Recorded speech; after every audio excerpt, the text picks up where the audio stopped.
Cue and Review, celebrating 40 years of audio production, welcomes you to this week's edition of the Glasgow Times Sports Podcast, recorded from our studio in the Bishopbriggs Media Centre and by our volunteers working from home.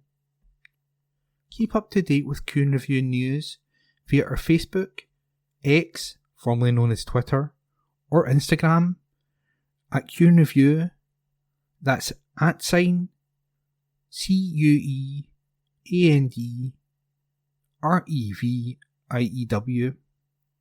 or get in touch with us directly by emailing information@cueandreview.com. That's INFORMATION @CUEANDREVIEW.com, or by calling us on 0141 772 3979. Please like and share our podcast and give us constructive feedback. Evening Times Sport, May 12. Nick Rogers says, buckle up and get ready for another wild journey. Thank goodness the elections are over.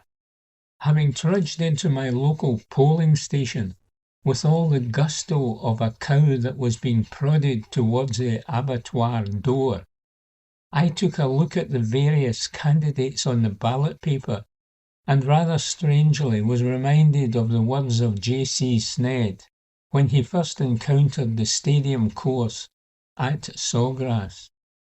It's 90% horse manure and 10% luck, he said.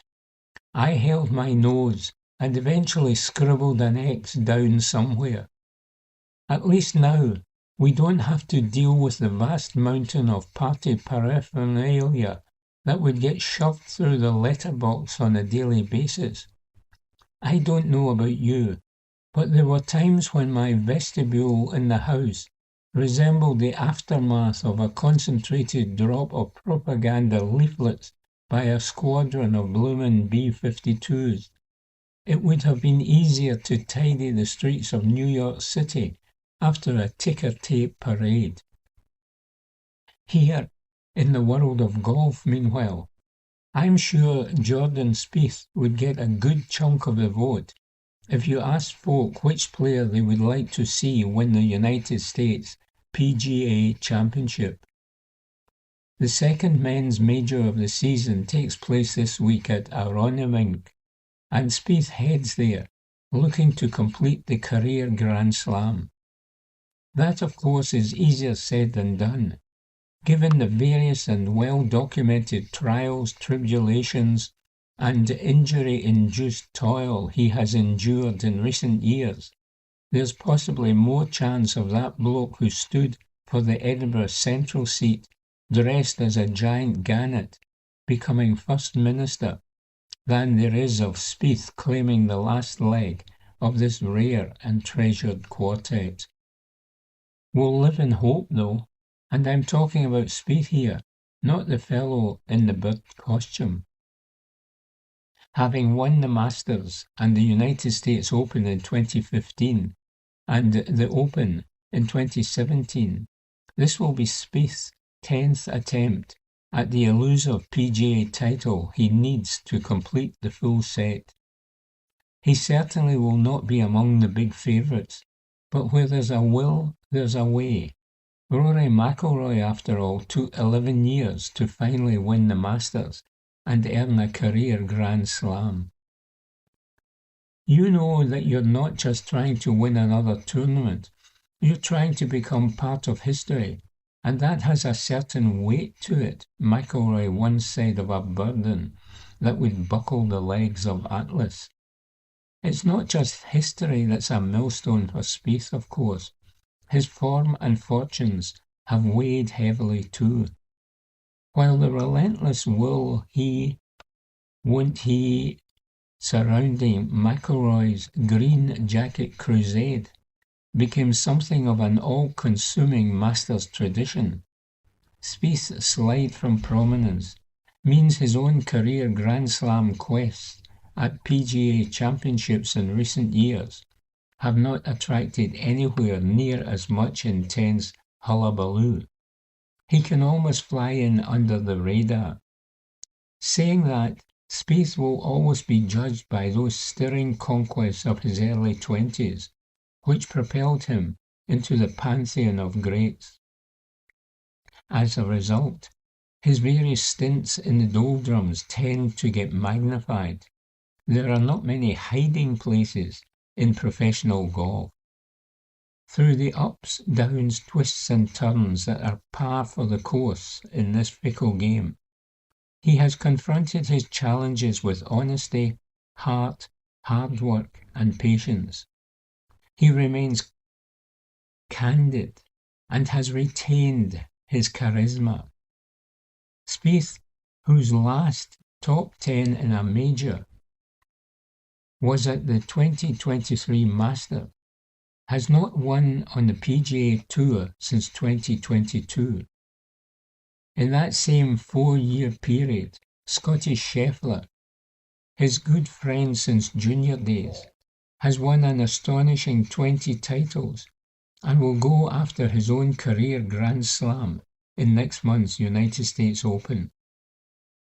A generational talent, Spieth, the former world number 1, who is now 51st on the global rankings, remains a compelling and wonderfully topsy-turvy performer. Magic and mayhem tend to go hand in hand. On our recent golf writers' trip to Royal Birkdale, we got to retrace the journey Spieth took to Open glory there in 2017. But even us lot, who are prone to regular bouts of utter golfing lunacy that plunge us into some bewildering nooks and crannies, didn't go on Spieth's mighty diversion. You'll remember his escapades during that ridiculous closing Sunday, when Spieth just about swapped a stroke saver for an ordnance survey map and mounted an outrageous salvage operation on the 13th hole. He had launched his drive so far right into the dunes, the R&A officials just about had to call out the Sefton Sands Search and Rescue Unit. After a prolonged 20-minute palaver, Spieth opted to take an unplayable, go back some 50 yards into the practice range, and clatter his third shot from there. As he mulled over his approach amid the articulated equipment wagons, you half expected to hear a tannoy announcement saying, "Could the owner of the Titlis lorry with the registration FE17LWT please return to your vehicle?" Spieth managed to limit the damage to a bogey, a brilliant outcome in the chaotic circumstances. The rest, of course, is history. He powered home with a devastating salvo as he made 3 birdies and an eagle over his final 5 holes to win by 3 and leave all and sundry gasping for breath. 17 pars and a birdie would have done, but there are various roads to get there, he chuckled at the time. With Spieth, there tends to be a tourist route. Perhaps he'll take us on another wild ride this week, says Nick Roger. Evening Times Sports, May 12. Fernandez admits squad lacked fight. Report by Chris Jack. Manny Fernandez admits there has been a lack of fight within the Rangers squad this term, after seeing their Premiership title dreams turned into a nightmare for Danny Rowe. The German suffered a third consecutive post-split defeat on Sunday, as Celtic ran out 3-1 winners at Parkhead. That loss came on the back of those to Motherwell and Hearts that ruled Rangers out of the running to be crowned champions.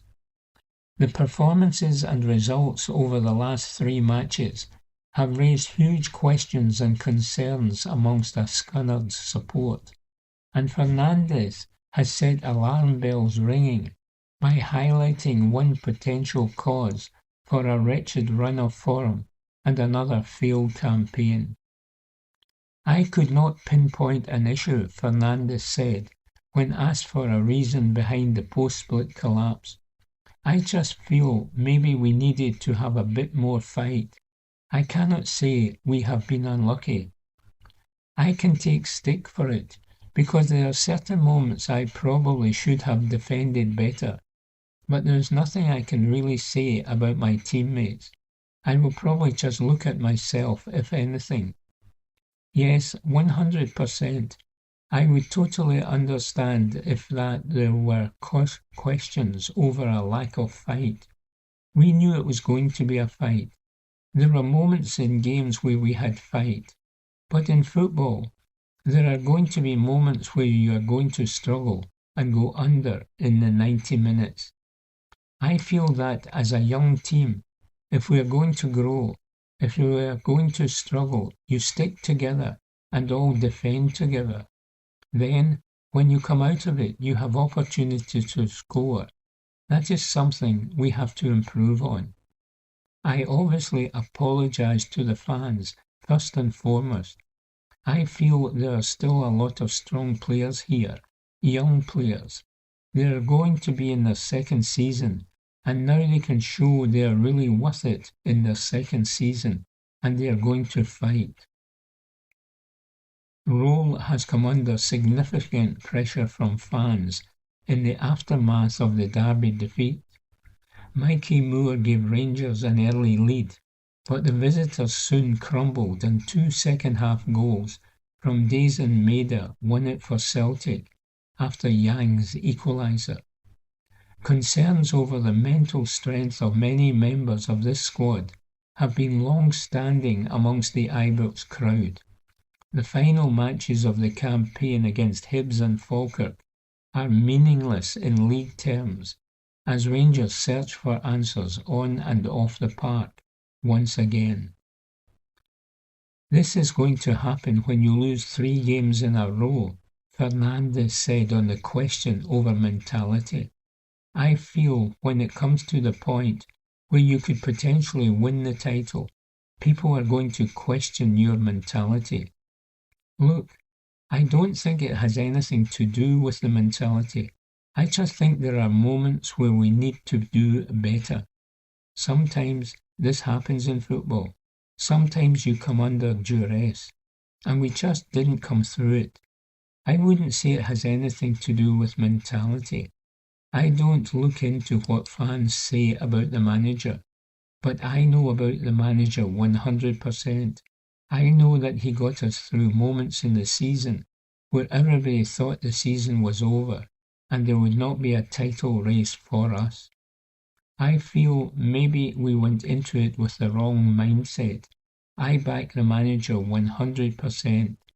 It is the players who should maybe take it, because we did not do the job on the pitch, and it is something that we should improve on. Report by Chris Jack. Evening Times Sport, May 12. Roll backed by Rangers. Report by Joshua Barry. Danny Roll has been given assurances by Andrew Kavanagh and the Rangers hierarchy that he will be the club's head coach next season. After 3 post-split defeats in a row, including last Sunday's 3-1 Old Firm defeat to Celtic, the German has come under pressure, with Rangers guaranteed to finish third this season. Despite this, Roll has been given a vote of confidence by the Rangers chairman and the club, revealing conversations were held yesterday about what the club needs to get back to winning ways. Of course, no question mark from my side, Rowe said when asked if he would be Rangers head coach next season.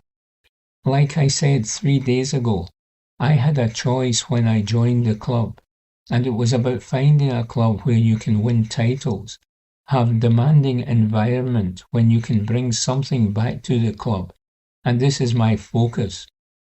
My focus is on the last 6 days now to take good results, because it is very crucial.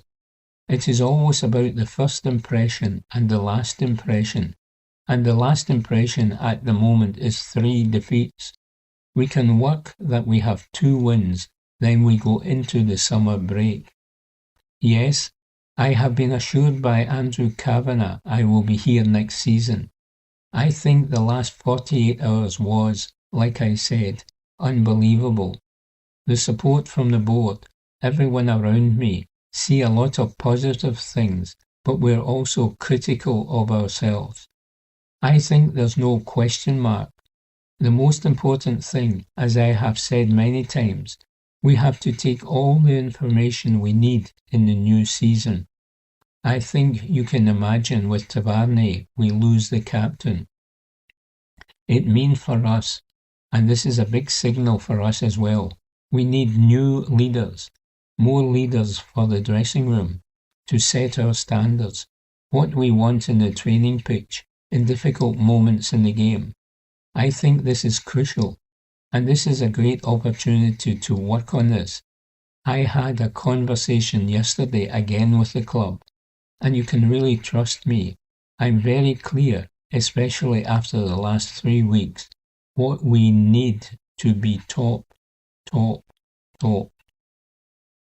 Meanwhile, Rowe has had his say on 2 contentious moments during last Sunday's Old Firm clash. In the first half, following Mikey Moore's opener, Yang equalised for the hosts. The goal was awarded, despite calls of Benjamin Nygren standing in an offside position, regarding Jack Butland's line of vision. Following this, Alistair Johnson was booked for a follow-through tackle on Moore, a decision which has been described as a red card offence by pundits and former officials alike.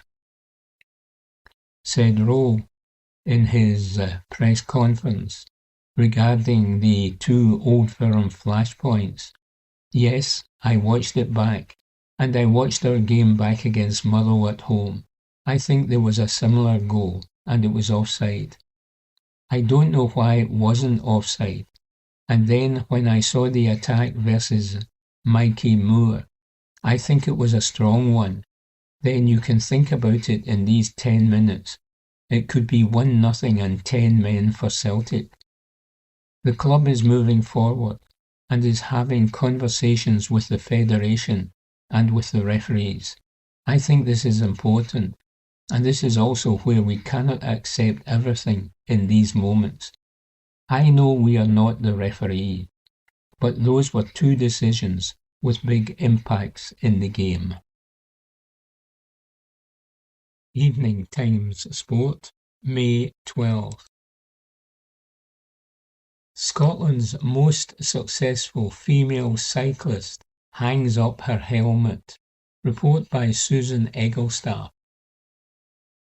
After over a decade at the top of her sport, and having won everything there is to win, Scotland's most successful female cyclist of all time, Katie Archibald, has announced her retirement from professional cycling. During her 13-year career on the international stage, the 32-year-old won 3 Olympic medals, including 2 gold, 7 world and 21 European titles, as well as Commonwealth Games gold. She has, as part of Great Britain's women's team pursuit squad, set several world records. Despite having already been selected for Team Scotland for this summer's Commonwealth Games, which will take place in Glasgow, Archibald, who is training to become a nurse, said in her retirement statement that she believes now is the right time to hang up her helmet. The Mulgai native said, "The draw of the real world has been pulling me for a while. I've been too scared to leave the world I know and love, and ultimately to let go of something I'm good at. But now is the right time, simply because I'm not scared anymore. I cannot claim to know why that is, but for some reason, I only have a craving to live the life I've been saving for a raining day, and no fear that I'll miss the sunshine. It's simply time. I was desperate to make it to that start line of the 2026 Commonwealth Games, but my mind and body are saying no. It's time for the next generation to shine. Archibald began cycling relatively late, only being invited to join the Manchester-based British cycling squad when she was aged 19. But on her international debut, she was part of the Great Britain squad that became European team pursuit champions, and from that point she began amassing major championship medals at a quite astonishing rate.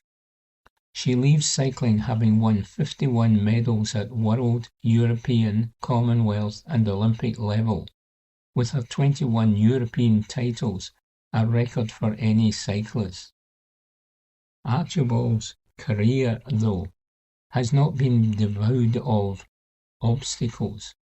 She was forced to withdraw from Scotland's Commonwealth Games team for Birmingham 2022 due to injury, and then just weeks before the 2024 Olympic Games began in Paris, Archibald suffered a freak injury after tripping in her garden, and which resulted in a double leg break, as well as ligament damage, denying her that chance to compete at her third Olympic Games. And Archibald has also suffered the tragedy of losing her partner and fellow cyclist Robert Wardell after he died after suffering a cardiac arrest at their home in 2022.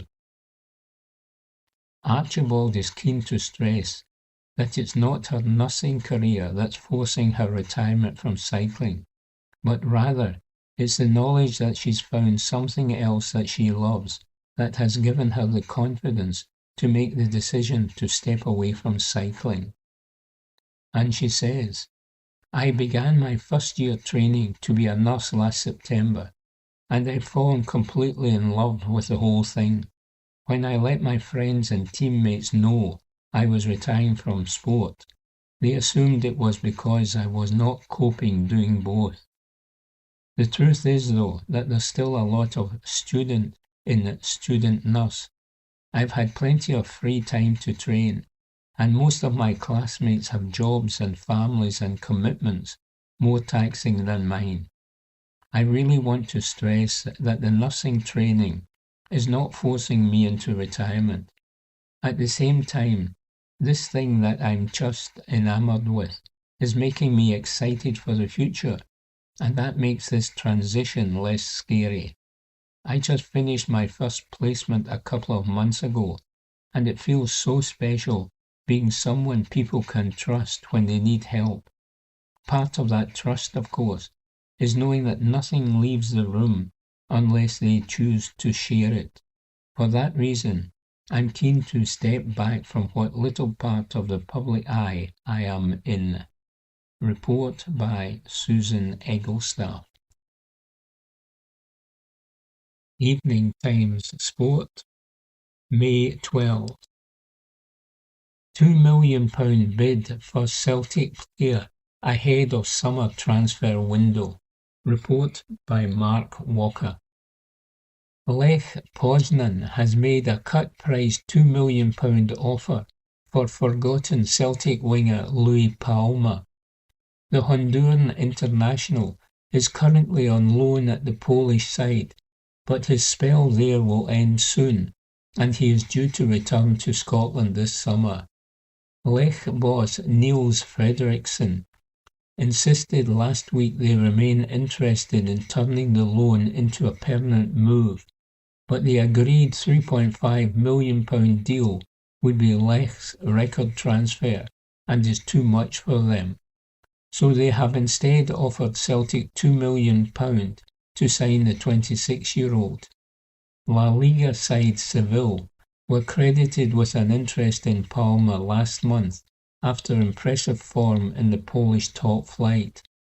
But Lech manager Niels Frederiksen insisted last month that they remain interested in signing Palmer permanently when he said, "There will be time to decide on his future, and in my opinion, he's also quite happy in Poznan."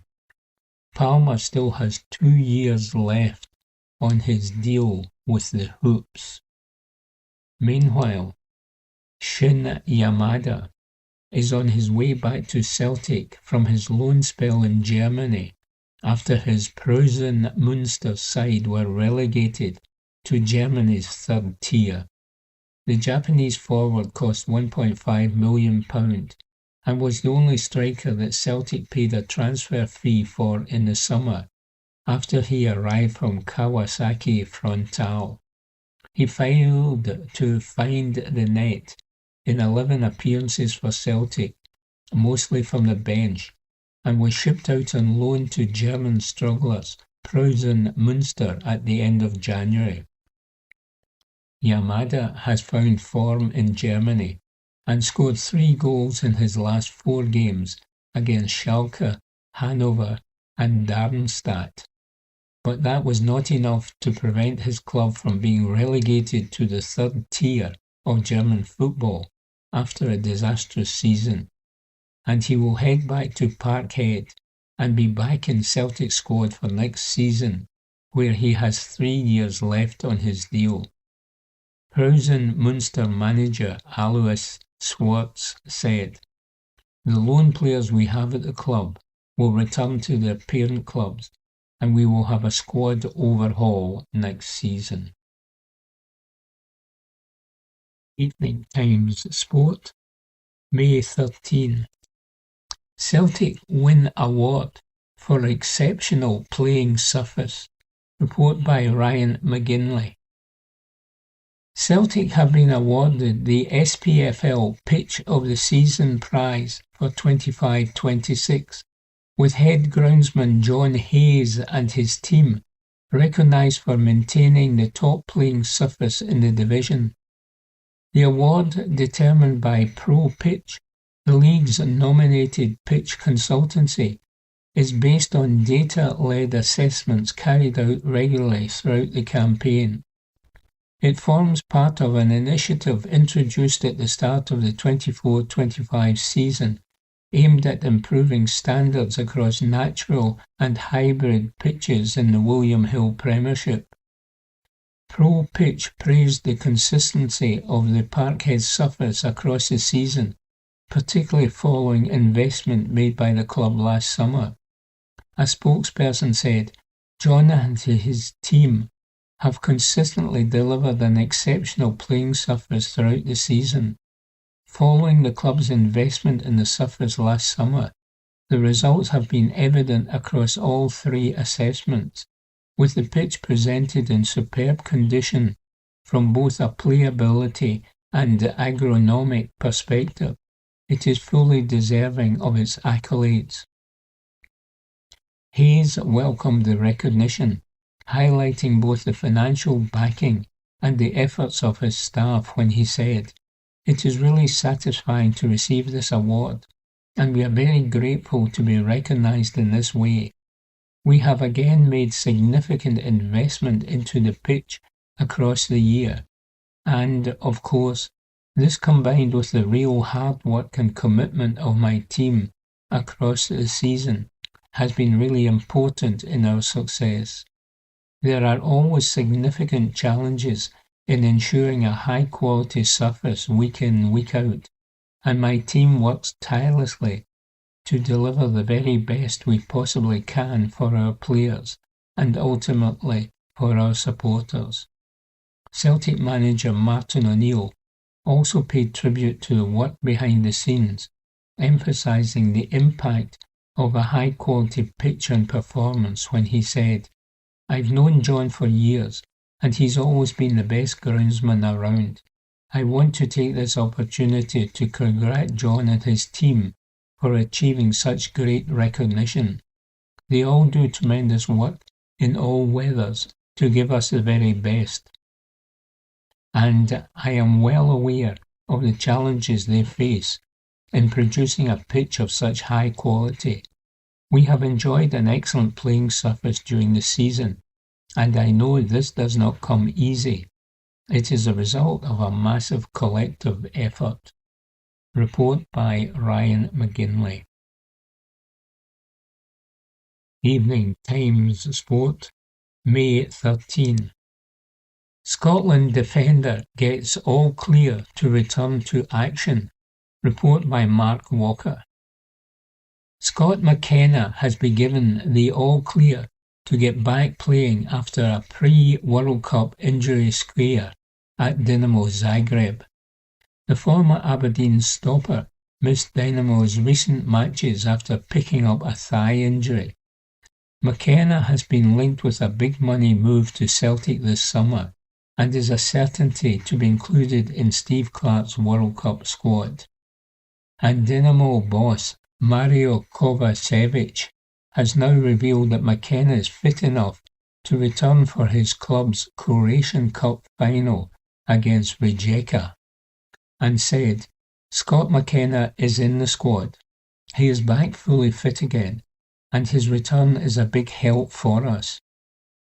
The 29-year-old is set to win his 50th cap at Hampden when Scotland entertain Curacao in their final home warm-up friendly before the World Cup.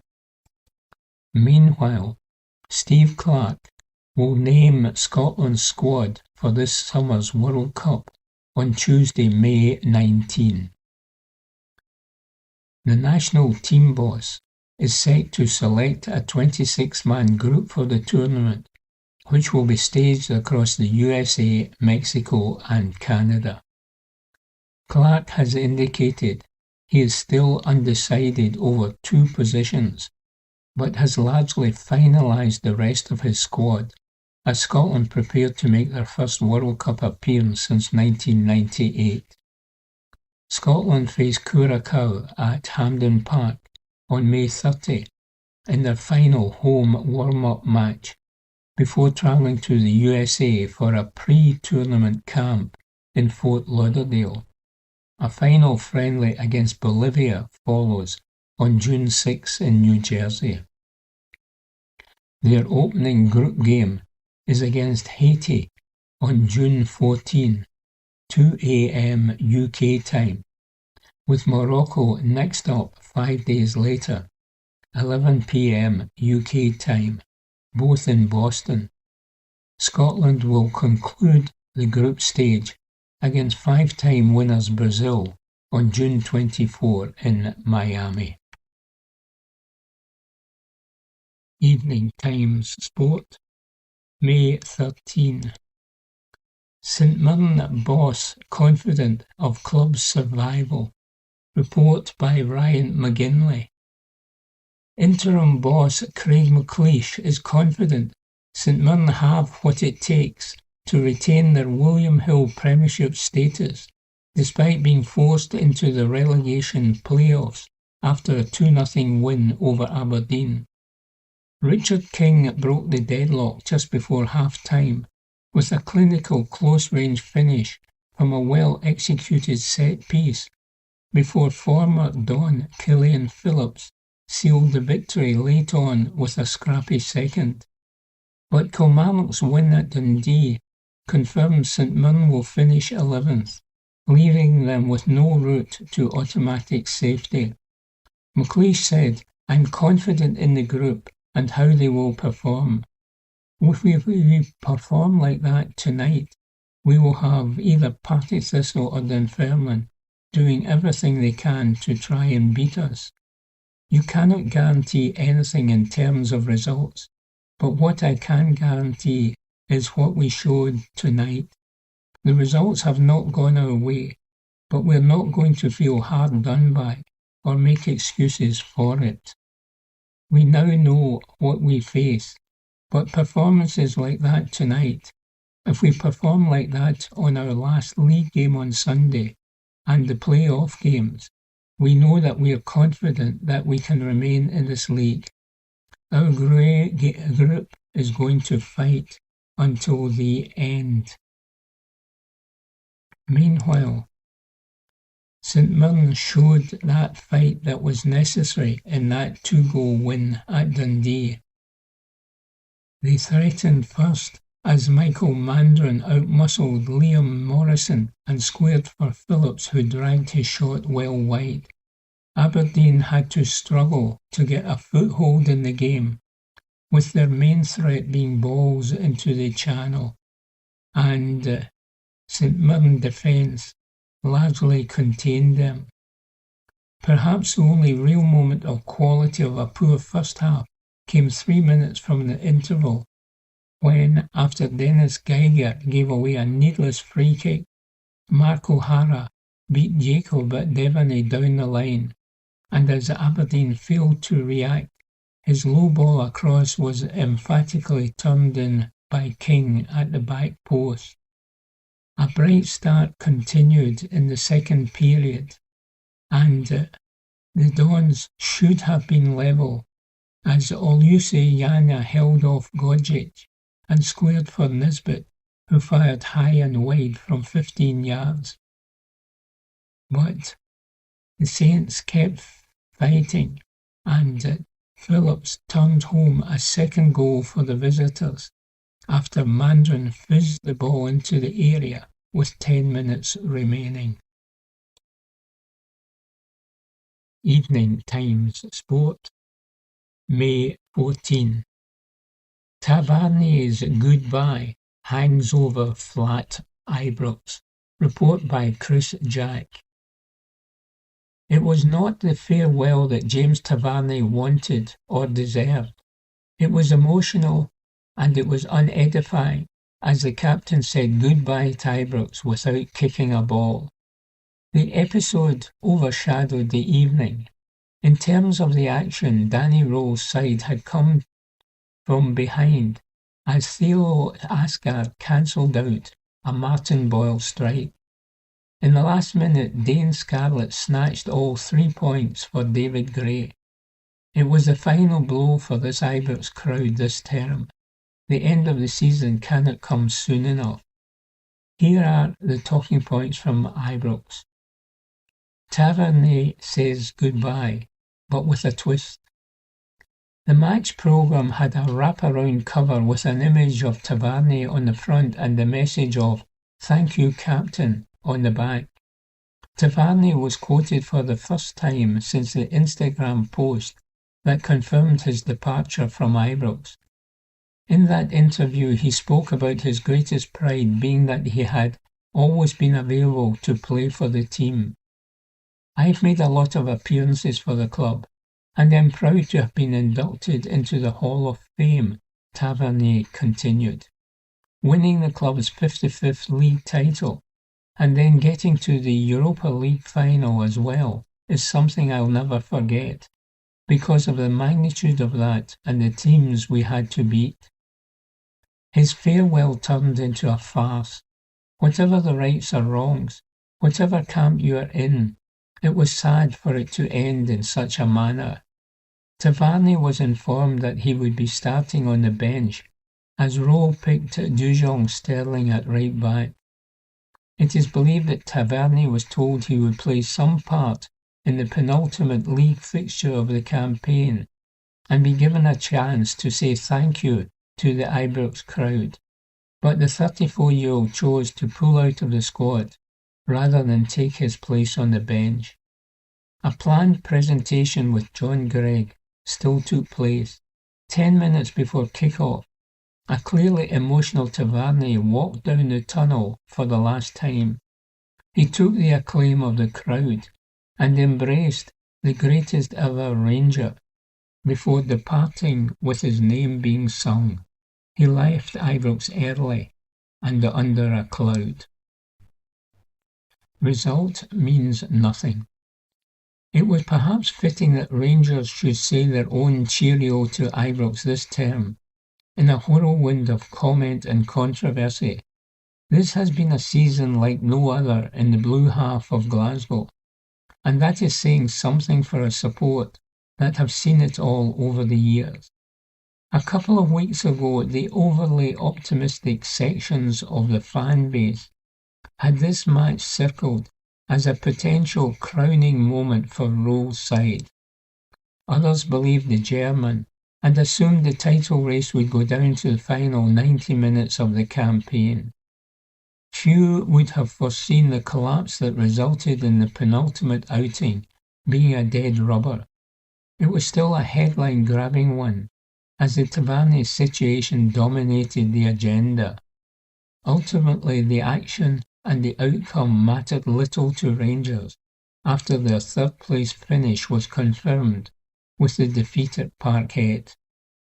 A trip to Falkirk carries even less intrigue, and it is the Scottish Cup final that is now defining as Rowe waits to discover what European competition he will be leading Rangers in next term. On the railings outside Ibrox, banners against the German were unfurled while the game was still being played. The backing from Andrew Kavanagh in the hierarchy is going to be tested over the coming days and weeks. Rangers failed to take chances. The first quarter of an hour elapsed with Hibernian ahead. Rowe's side could, though, have had their noses in front and then come from behind to lead. Raphael Salinger made a smart stop to block a Manny Fernandez header inside 3 minutes. After Boyle gave the visitors the lead, Mikey Moore's attempt was thwarted at source before Salinger saved from Asgard. The keeper denied Yusuf Chermiti a couple of minutes later. The chances continued to come for Rowe's side. Asgard could not convert from 6 yards, and Salinger made an excellent stop to deny Connor Barron. He also got down to a near-post effort from Moore. When the keeper was beaten, it was a moment of quality. Ironically, Asgard would probably not have taken the free kick from 20 yards had Tavernier been on the park.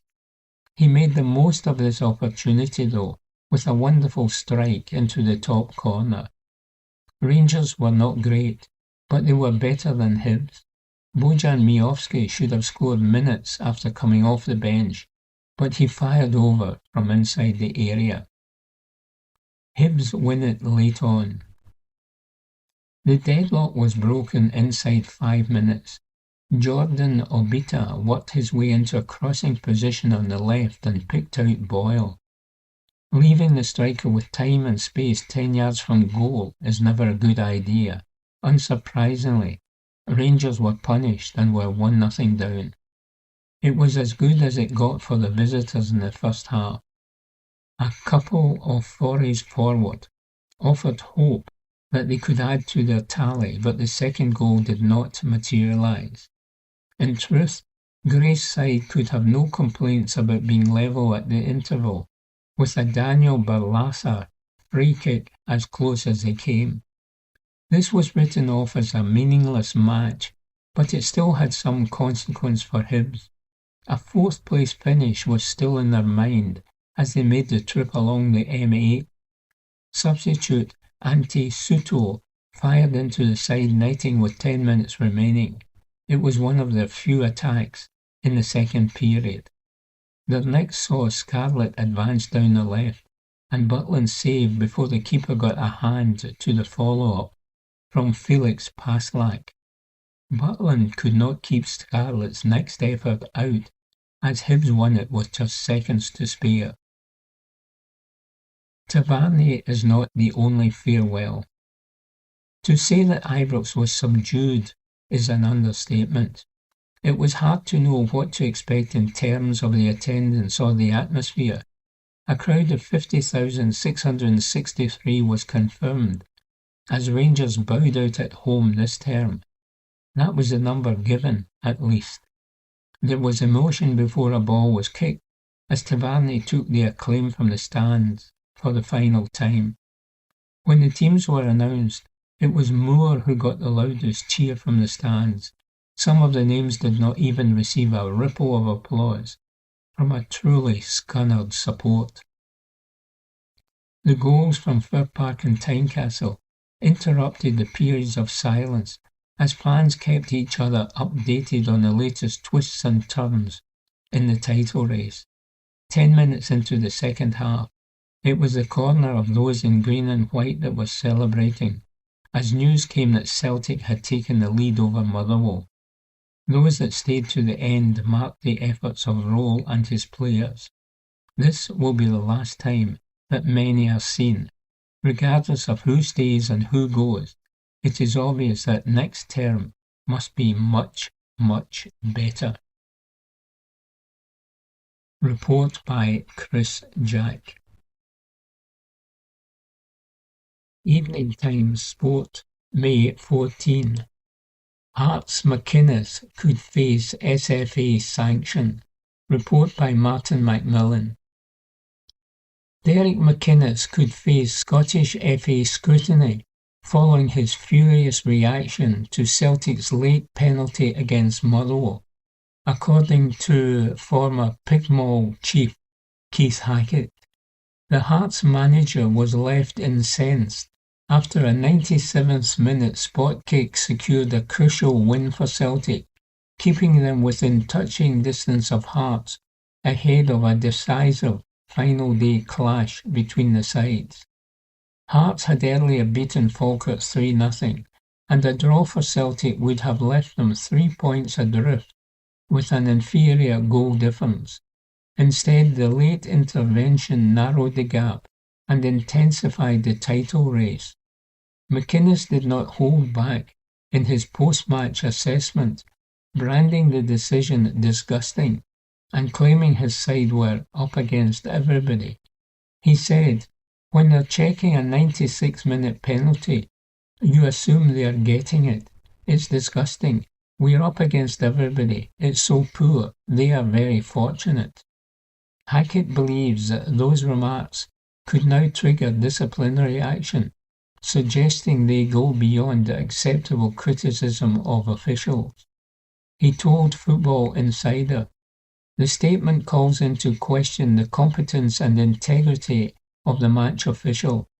I expect the SFA to investigate and then to charge Derek McInnes." While the penalty itself has sparked debate, McInnes's language, particularly the implication of bias, may prove more significant in determining whether the Scottish FA moves forward with formal charges. Meanwhile, Michael Stewart has branded that late penalty as extraordinary following Celtic's 3-2 win against Motherwell. The former Hearts captain appeared on Sports Scene alongside Scott Brown to dissect Wednesday night's action, which was overshadowed by John Beaton's award of that spot kick following the VAR review. And he said, "I mean, it's quite extraordinary the circumstances we find ourselves in, with the title race being so tight. I've seen somebody claim this to be the worst VAR decision they have ever seen, and there's a lot of competition for that, which is extraordinary given the circumstances. That's not me that's saying that. I've been banned from Hampden for suggesting those sort of things. But look, there is mitigation there in regards to the fact that Austin Trusty is challenging, and to call that a clear and obvious error and give a penalty kick for that, I have to tend to agree that I think it's extraordinary in the circumstances. There was a decision at Tynecastle last Monday where the same VAR, Andrew Dallas, gave a check complete on an incident when Dujong Sterling handballed it, which hit his elbow. And the guidance from Willie Collum off the back of that was that it was to be viewed as a natural footballing challenge. Now, I don't understand how you can claim that on the incident at Tynecastle, and then the same VAR official looks at that and doesn't see that this is a normal footballing challenge. His arm is there because of Austin Trusty and the circumstances that surround him. I just find it quite extraordinary. In the last 3 games, there have now been 6 VAR decisions, which are crucial in determining where the title may land eventually, and every one of them has gone against Hearts. And it's no wonder there are many people around the country who are questioning what is going on. And Motherwell's Elliot Watt blasted the late penalty award as the worst VAR decision in history. The midfielder had fired Motherwell ahead at Fir Park, but his side fell to that eventual 3-2 defeat in Stoppage Town. Watt posted on X, the worst VAR decision in history, but a top team performance that deserved more. We pick ourselves up ahead of a big game Saturday. Thanks for your support at home this season. One more to go. Motherwell had posted on their social media account, "We don't know either, we're lost for words too. But this team never stops fighting. On to Saturday. Thanks for your support." Evening Times Sport, May 14. McCann hails brave Killie players. Kilmarnock manager Neil McCann gave his players full licence to celebrate after their brave escape from relegation danger. Drew Huggle's late double secured a 3-1 win over Dundee and made it 3 victories in a row to ensure Kilmarnock's safety. And McCann said, "You've got to enjoy your wins. That was a special night for the club that we got to perform in the Premiership again next year. That was a target. That was a task Billy Dodds, my assistant, and I were set when we came into the club. Now we go to Livingston on Sunday, but before that happens they will get to enjoy it and get a couple of days off to recover. They will get to enjoy it because it's difficult to put into words. These boys are going home every time. They are not robots. They are picking up pressure. They understand that their performances mean people can lose their jobs or keep their jobs, and they have been so brave with it. So they are allowed to have a switch off. I have told them to go and enjoy themselves. It was pretty good in the dressing room, but we will switch back on when we get them in." Dundee boss Stephen Pressley was delighted to see Charlie Riley grab his chance in the defeat. The winger has only made one start this season and netted against Killie, but has been a regular off the bench. The 24-year-old came on midway through the second half on Tuesday night and struck a fierce swerving effort that deflected off Tom Lowry and into the top corner as Dundee equalised. Pressley said, "When I talk about players who probably feel they have been deserving of more minutes, Charlie Riley is certainly one of them. He will be disappointed at times that he has not played enough minutes, but if there's any way to send out a clear signal to the manager, that's the way. It was an outstanding goal." Meanwhile, St Mirren interim manager Craig McLeish has stressed the positives after a 2-0 win at Aberdeen failed to prevent them from being consigned to the William Hill Premiership playoffs. Saints will face Partick Thistle at Dunfermline over 2 legs after Kilmarnock's 3-1 win over Dundee. McLeish said in a club video, "All season, before I took over the group, we had won once away from home. We have now gone away to Falkirk and Aberdeen and won.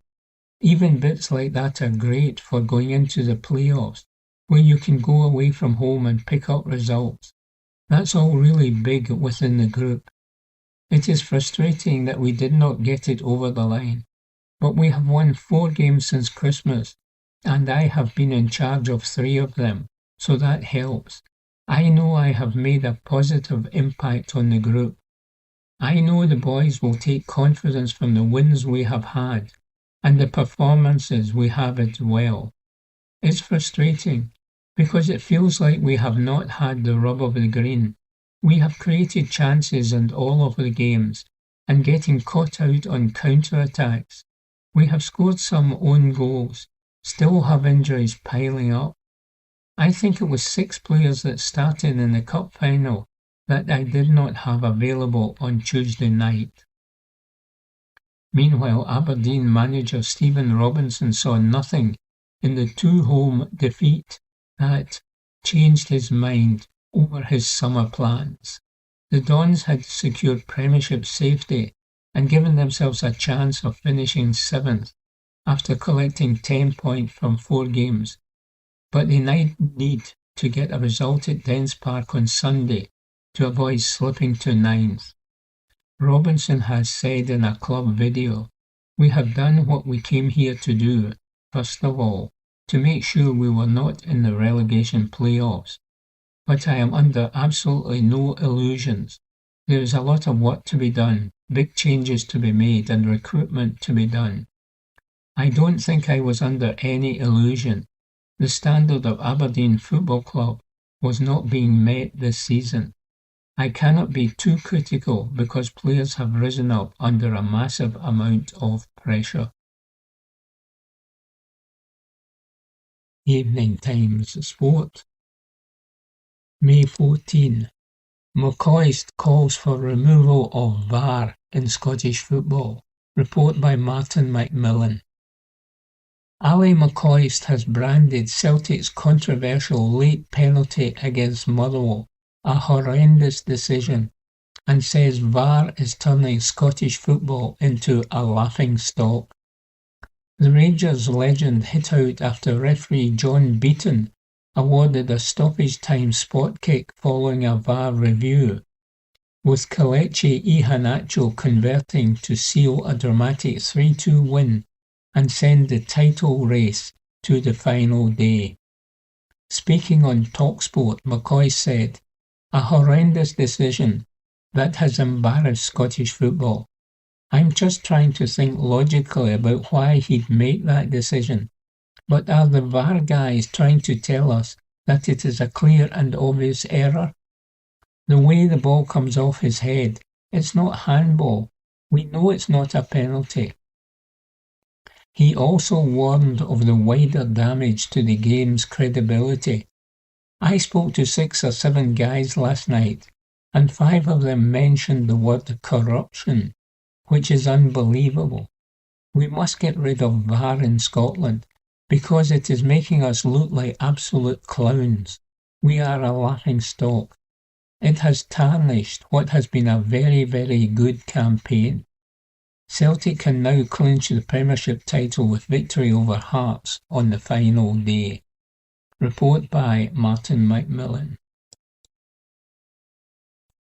Evening Times Sport, May 14. Nick Rodger says Aronimink Greens are key battleground in United States PGA Championship. Back in 2008, Tiger Woods won a major championship on one leg when he winced, grimaced, and writhed his way to United States Open glory with 2 stress fractures and a torn ACL in his left knee. Anything Tiger can do, Rory McIlroy can do better? Well, not quite. Ahead of the opening day of the 108th United States PGA Championship at Aronimink, the reigning Masters champion was seen hippling and hobbling through an aborted practice round with a sere little toe.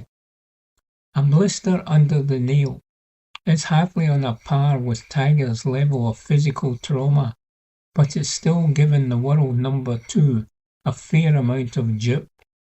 He even took it upon himself to perform a bit of DIY surgery to help alleviate the nuisance. Said McIlroy, "I softened the nail up in the bath and ripped it off." He'll be writing an essay about procedures on the Digitus Minimus Pedis for The Lancet if he knocks off a victory this week. Aronimink, just outside Philadelphia, is staging its first men's major since it hosted the United States PGA Championship back in 1962 For the crash-bang-wallop campaigners of the modern era, it is relatively straightforward off the tee, despite a total of 180 bunkers, some 20 of which are on the 11th. The real perils and pitfalls arrive on the big sloping greens. Greens are diabolical, said Xander Schauffele, the 2024 United States PGA champion. The greens get really crazy, added Keegan Bradley, who managed to conquer them in 2018 when he won the BMW Championship at a rain-softened Aronimink with a 20-under aggregate. The 11th hole is a really wild green. If you miss it and it comes down off the green, it's coming like 50 or 60 yards down the front. As for McIlroy's approach, it's basically bash a driver down and then figure it out from there, said the Northern Irishman, who won the PGA title in 2012 and 2014 and is looking to become the first man since Jordan Spieth in 2015 to win the opening two majors of the men's season. Added McIlroy, I think in this day and age, I'm not sure if it's going to test all aspects of your bag. Strategy off the tee is pretty non-existent, but the greens are the main focus this week.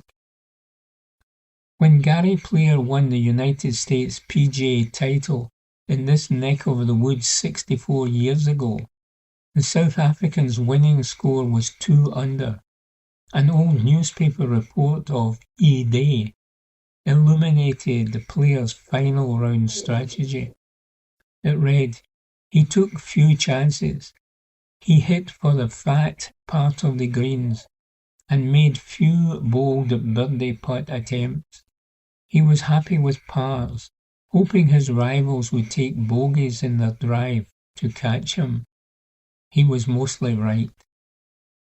Player's victory back in '62 earned him a cheque for $13,000, the biggest in the PGA Championship's history at that time.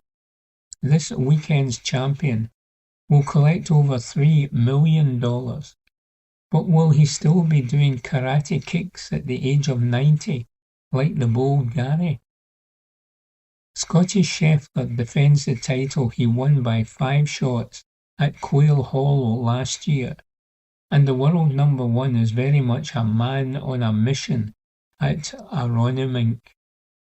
For a man used to winning, finishing second in his last 3 tournaments has been as hard to swallow as a ladle full of cod liver oil. Reasoned Scheffler of a sequence of mostly close shaves. Finishing second hurts, but I think when you reflect and you're looking at things to work on, there's a lot less to clean up when you're finishing second than there is when you're finishing 30th.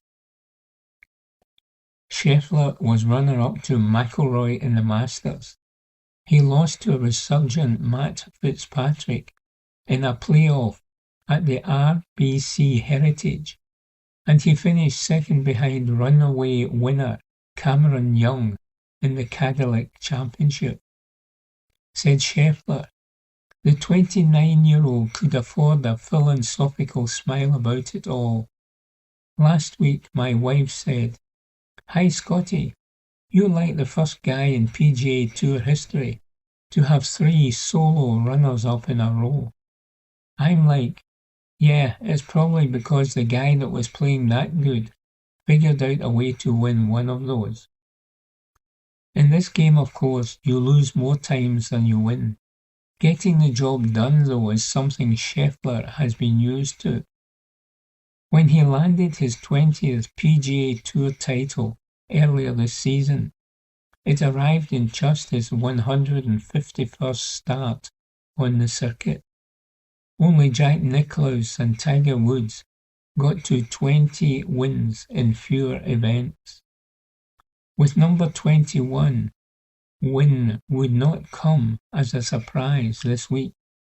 Scheffler, McIlroy and the rest are set to go, well, toe-to-toe. Ouch! Where's that nail gone? Asks Nick Roger.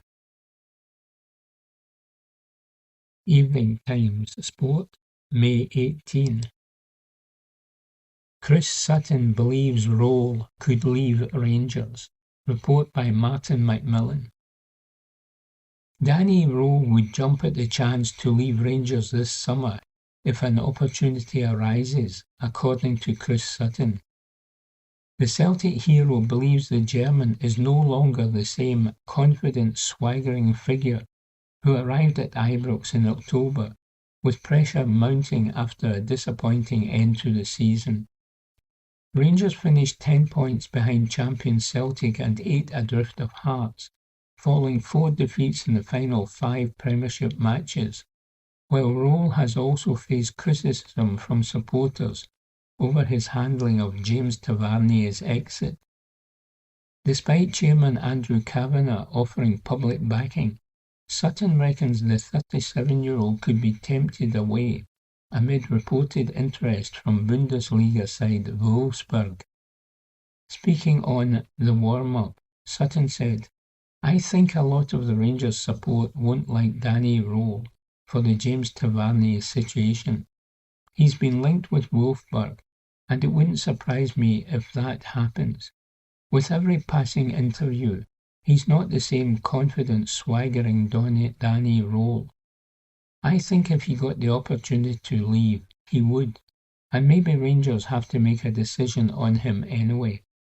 Fans always like managers who have that identity or connection with the club, and what Derek McInnes has achieved, that would be a logical process and appointment if Rangers did part company with Roll." Former Ibrox striker Chris Boyd agrees change may be needed and has urged the club to move for Hearts boss McInnes and even bring Lawrence Shankland with him.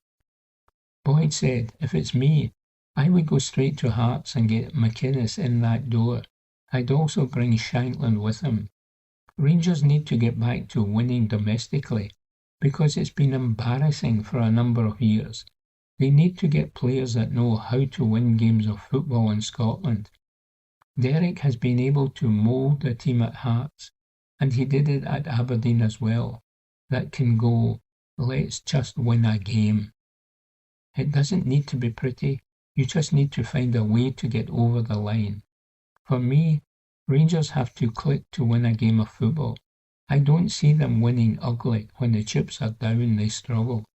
A change of manager would change that for me, and I think Derek McInnes would be the one." Report by Martin McMillan.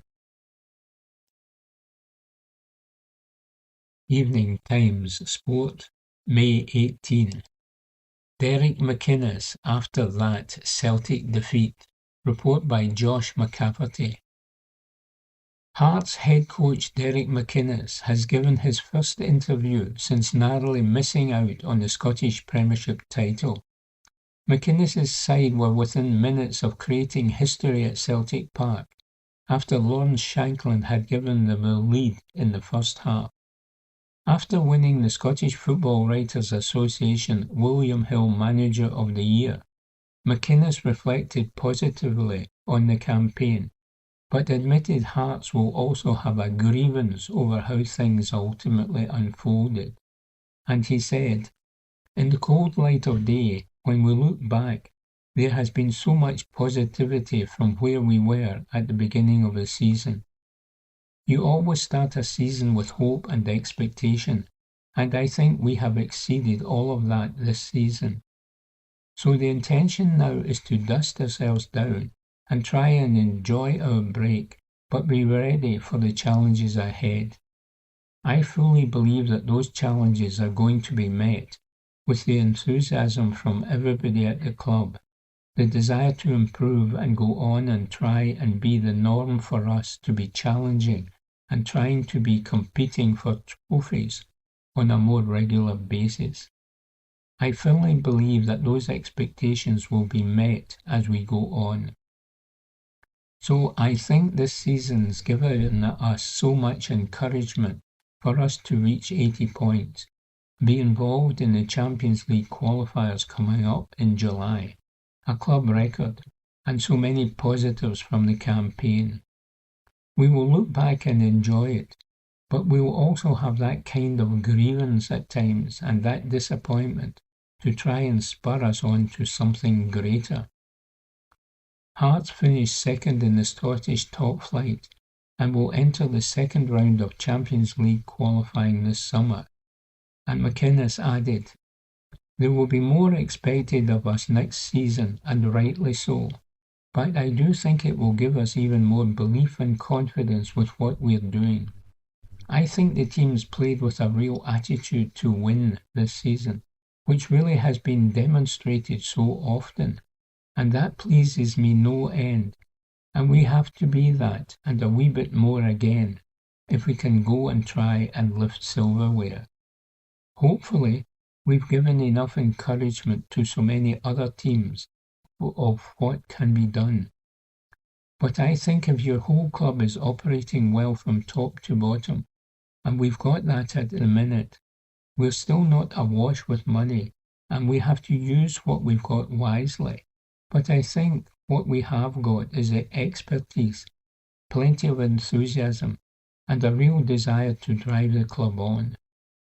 So with all that in the mix, we're hopeful and confident that we can keep progressing. Even saying we have Champions League football to come, it feels brilliant just being involved in that, and we will look forward to it when it comes around.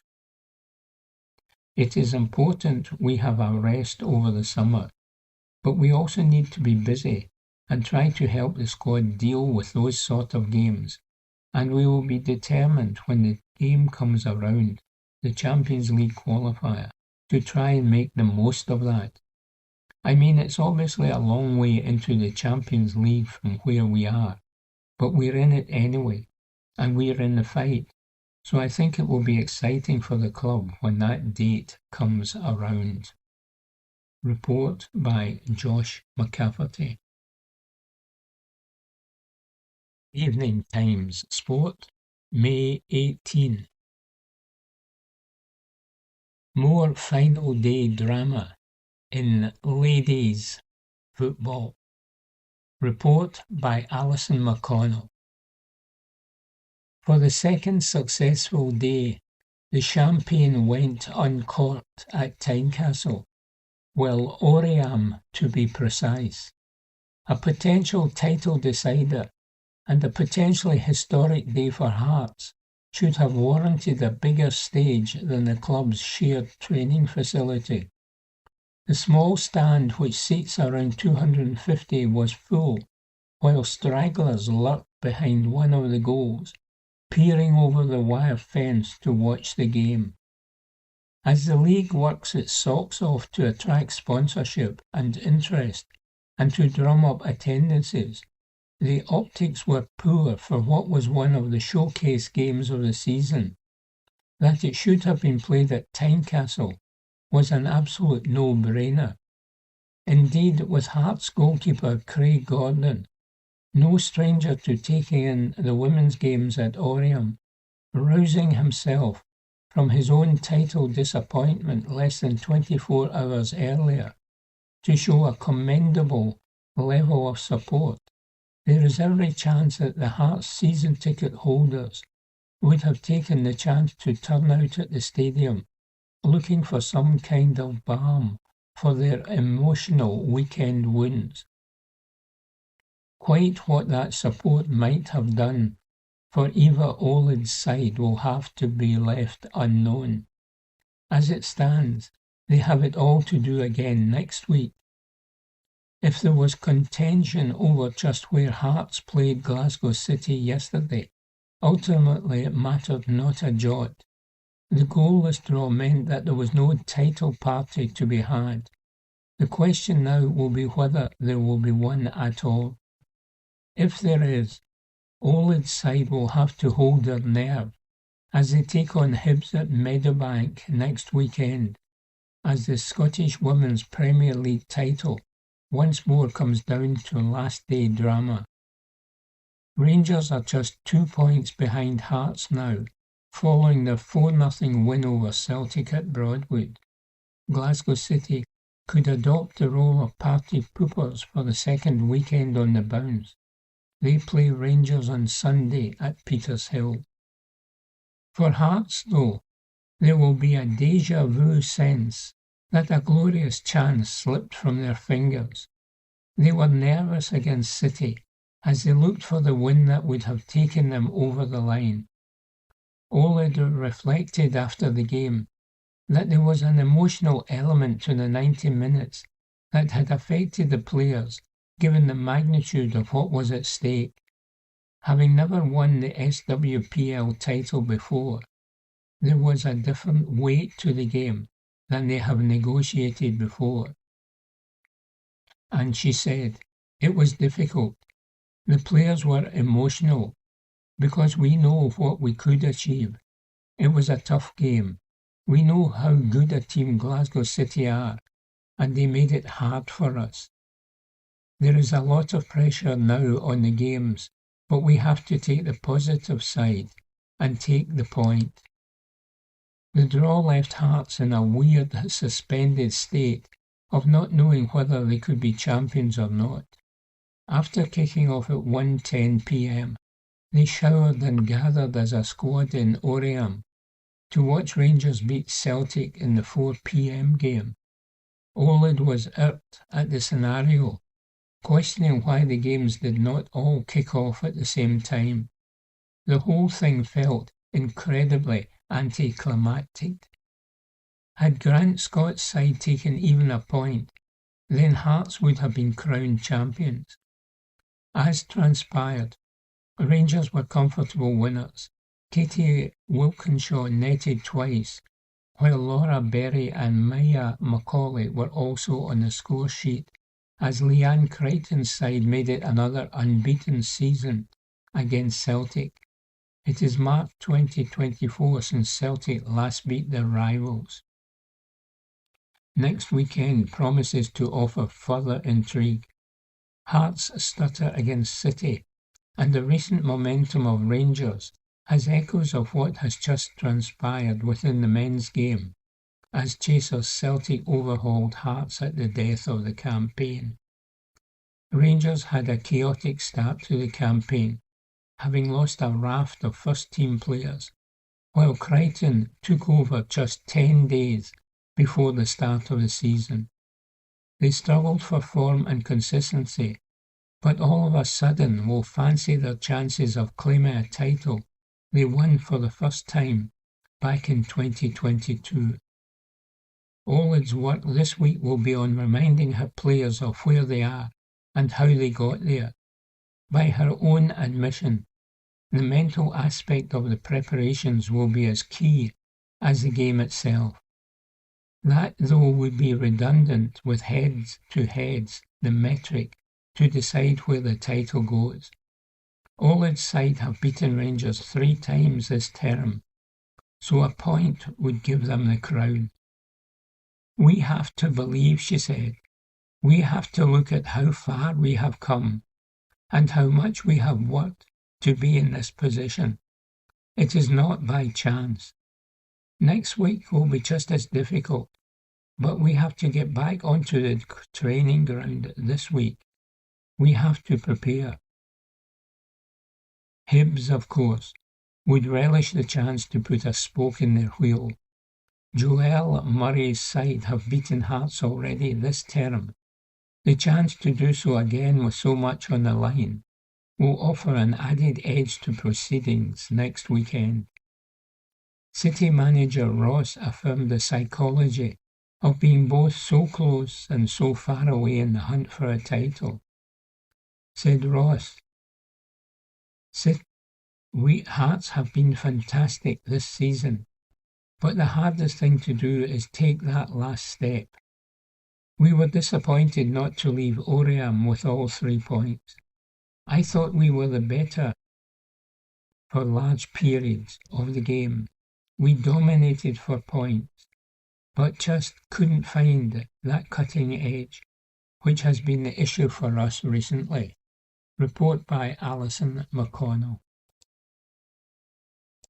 Evening Times Sport, May 18. McLeish unafraid to give St Mirren kids chance in Premiership playoff.